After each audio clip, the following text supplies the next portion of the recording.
3 Aadhaar EPIC 2 joint ಮಾಡಿರಿ ration card ಇವಿಷ್ಟು ಸಾಕ ಈ ಎಲೆಕ್ಷನ್ದಲ್ಲೇ ಹೊರಗಿನ ಇವು ಬೋಗಸ್ ಆಗ್ತಾವೆ ಅನ್ನೋದು ಇದಕ್ಕಿಂತ ಹೆಚ್ಚು ಬೇಕಾಗಿದ್ದ ದಾಖಲೆಗಳು ಮತ್ತು ಸಿಟಿಜನ್ಶಿಪ್ಪದ್ದು ಡಿಸೈಡ್ ಮಾಡೋದು ನಿಮ್ಮದಲ್ಲ, ಅದು ಗೃಹ ಖಾತೆ ಮತ್ತು ಸೆಂಟ್ರಲ್ ಗೌರ್ಮೆಂಟದ ಕೆಲಸ, ಚುನಾವಣೆ ಆಯೋಗದ್ದಲ್ಲ.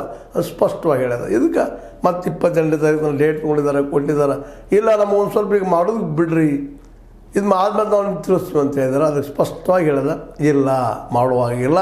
ಯಾಕಂದ್ರೆ ನೀವು ಇದನ್ನು ನೀವು ನಾಳೆ ಈ ಎಲೆಕ್ಷನ್ದಲ್ಲಿ ಬಳಸ್ತೀರಿ. ಅದ್ರಾಗ ಅನೇಕ ಜನ ತಮ್ಮ ಮತ ಹಾಕುವ ಹಕ್ಕನ್ನು ಕಳ್ಕೊಳ್ತಾರೆ.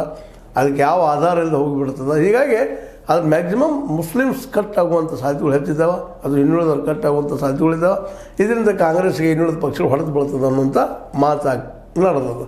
ಆದರೆ ಒಟ್ಟಾರೆಯಾಗಿ ಈಗ ನಡೆದಂಥ ಈ ಪರಿಷ್ಕರಣೆ ಏನದ, ವಿಶೇಷ ಪರಿಷ್ಕರಣೆ, ಸಮಗ್ರ ಪರಿಷ್ಕರಣೆ ಅಂತ ಕರ್ಕೊಳ್ಳೋದು, ಇದು ಸಿಟಿಜನ್ಶಿಪ್ಪದ ನೆಲಗಟ್ಟಿನ ನಡೆದಂಥದ್ದು.